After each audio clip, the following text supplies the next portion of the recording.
hello there and everywhere for today's video. Wala nang intro, proceed tayo kagad sa topic natin.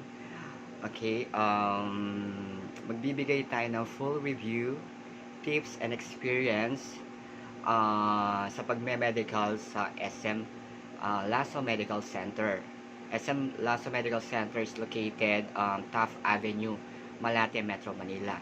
So kung hindi kayo familiar or hindi nyo gamay yung Manila, so I suggest mag-book na lang kayo ng rides. Like me, galing pa ako ng Pampanga, so sumakay lang ako ng Avenida, then yon bumaba sa LRT Doroteo Station, then nag-book na ako kagad ng rides or motorcycle. Is 70 to 80 pesos only. So, hindi na kayo ma-hassle, hindi na kayo pipila, hindi na kayo magtatanong. So, book na kayo kagad ng ride para hindi masayang yung oras niyo. Okay? So, yung SM Lasso Medical Clinic is or center is nagbubukas siya 6:30 AM to 3:30 PM only. So, mas maaga, mas maganda. Ako, nandun ako around 6 o'clock AM. So, ilan-ilan pa lang kami doon. And then, pagpasok nyo sa center or sa clinic, fill up kagad ng form sa second floor. Then, after na maka-fill up ng form, proceed kayo kagad sa blood test. Yon. But wait guys, before ako pala nag-medical is ang dami ko pang ginawa. Kasi gusto ko yung clear muna. Gusto ko yung wala akong sakit na pag lumabas na yung result. Gusto ko yung one time ko siya, yung hindi na pabalik-balik. Yung gusto ko yung fit to work agad siya. So, for 3 to 4 days prior ng medical ko is ang dami ko munang ininom. Detox muna ako, tapos minom ng pineapple juice since na mataas yung BP ko is hindi siya ganong kaganda. So pineapple juice ako, then natulog ng maaga. Yun yung importante, matulog ng maaga, tapos sterilize ako gabi-gabi bago ako magpa-medical. Then, nag-exercise ako every morning, 20 to 30 minutes. Kahit inikot ko lang yung basketball court sa amin. Okay. So, yun. Kaya dapat paghandaan natin yung medical. Tapos, after mag-fill up ng form, yun, proceed ka na sa blood test. Yung blood test, yun blood test, kukunin yung dugo mo para sa drug test siguro yun. Yan. Then, after ng blood test is urine na and stools. So, bibigyan ka nila ng mga lalagyanan. So,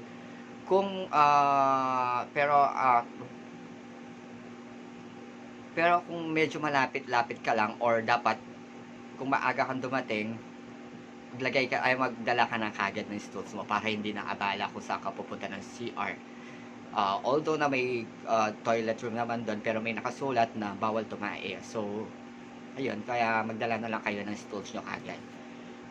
After na makapag-submit na kayo ng urine tsaka stool nyo, yun, x-ray na, yun, typical na x-ray. Kung may mga bakal-bakal yung mga bra nyo, tagalin nyo, yung mga boys, kung wala naman, siyempre hindi naman nabibra. So, ayun. After nun, hearing test na, yung sa pandinig. So, tips ko din dyan, dapat maglinis kayo ng tenga kagad. Kasi, just go, die. Yung hearing test nila, meron silang headphone, tapos may papakinggan ka ng, yung yung music na, ganun lang siya. Tapos, una, malakas, hanggang pahina ng pahina. So, dapat focus lang kayo. Huwag kayong pa-stress. Yun, nakafocus lang kayo ganun. Yan.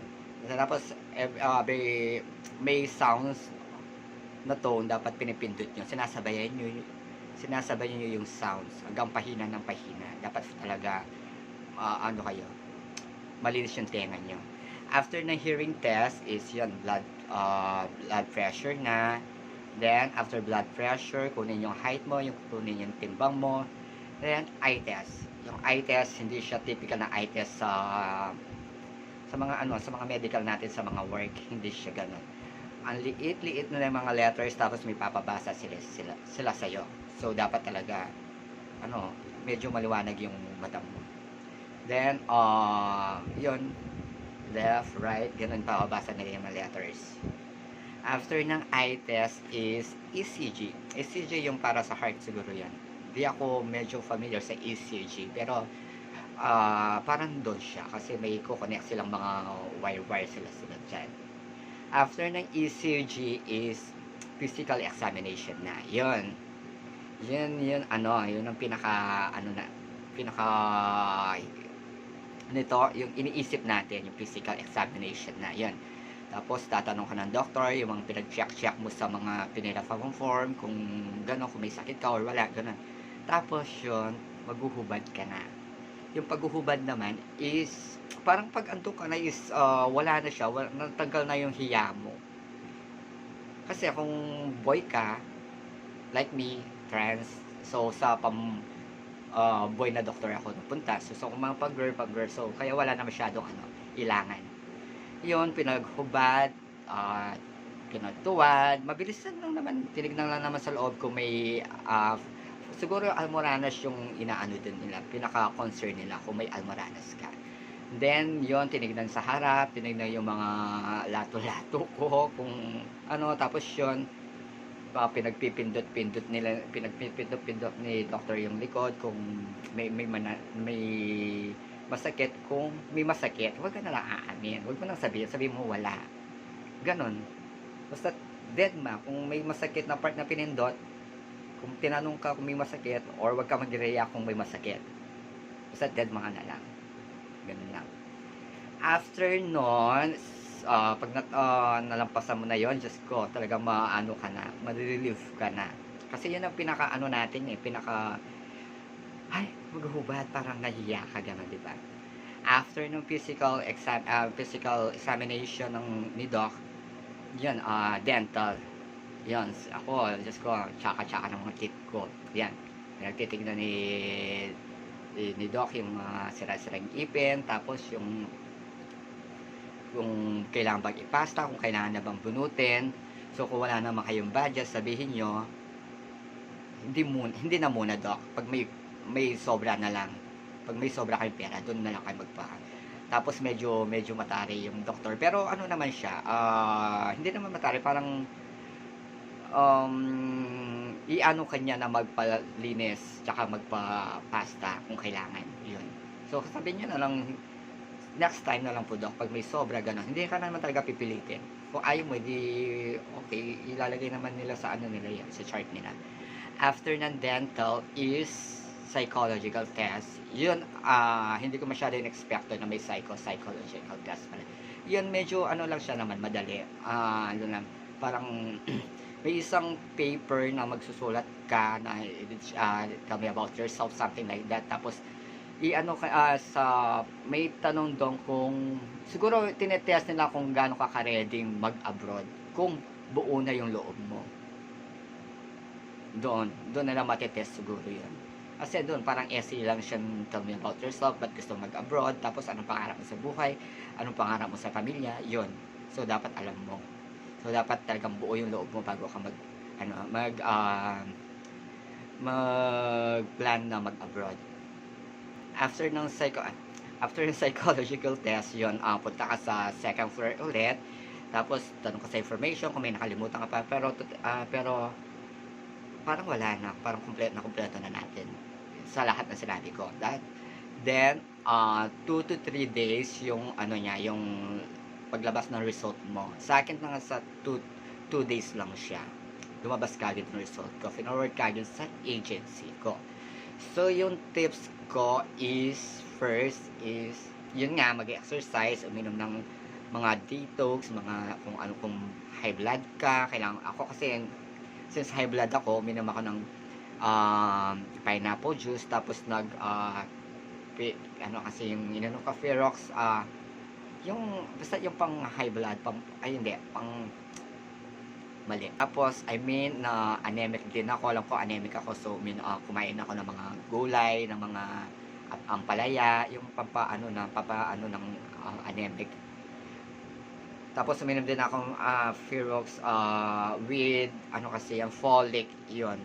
Parang maganda siya kasi talagang na-clear niya yung medical ko. So, tapos, yung tips ko pa din is, yun, exercise, uminom ng kumain ng isda, ng mga prutas, ng gulay, huwag muna magpuyat, huwag munang uminom, kung naninigarilyo, bawasan, kung hindi kayang tanggalin, bawasan muna, tapos huwag pa stress, yan, stress din, dapat relax lang kayo buong medical nyo, huwag ka magpapa-stress, kasi just ko, yung medical na yon is, yung sa akin kasi sa Brunei ako is 5,100 siya. So, kung magte-take ka ulit, I guess pag may ano naman, may something naman sa'yo, dependingan ka nila, tapos yon pabalikan ka, parang yung sa akin kasi wala naman bayad yes, bumalik ako isa, itatakil ko na lang yon sa second kong video kung bakit ako bumalik, kung ano yung naging resulta ng medical ko. Pero hindi naman siya ganun ka ano, ka hindi naman ako gaano na stress doon. So, yun, para sa akin na ano ko naman siya, na good job ko naman siya sa mga pinanggagawa-gawa ko sa mga before nung medical. Tapos yun, yung SM Lasso Medical Center, yung mga staff nila, yung mga nurse, yung mga doctors is ang babait. Yes po, mababait po sila. Hindi po kayo, ako, for me, hindi ako natarayan. Tapos pag may tanong, yun, sinasagot na naman nila ng maganda. Tapos ako kasi, typical akong machika. Kaya yun, pag, kunwari, binibipipi ako, tapos, andun na, chinichika ko sila, yun, kinukuha ko yung room nila. Huwag kayo mahiya, basta chika lang ng chika, kasi doon ka, parang nakakatulong din yun somehow. Kung kunwari, medyo mataas siya, ano mo, tapos chika mo ng chika, hanggang uulitin hanggang makuha nila yung acceptable na BP mo. Yung kasakit kasi nangyari yun.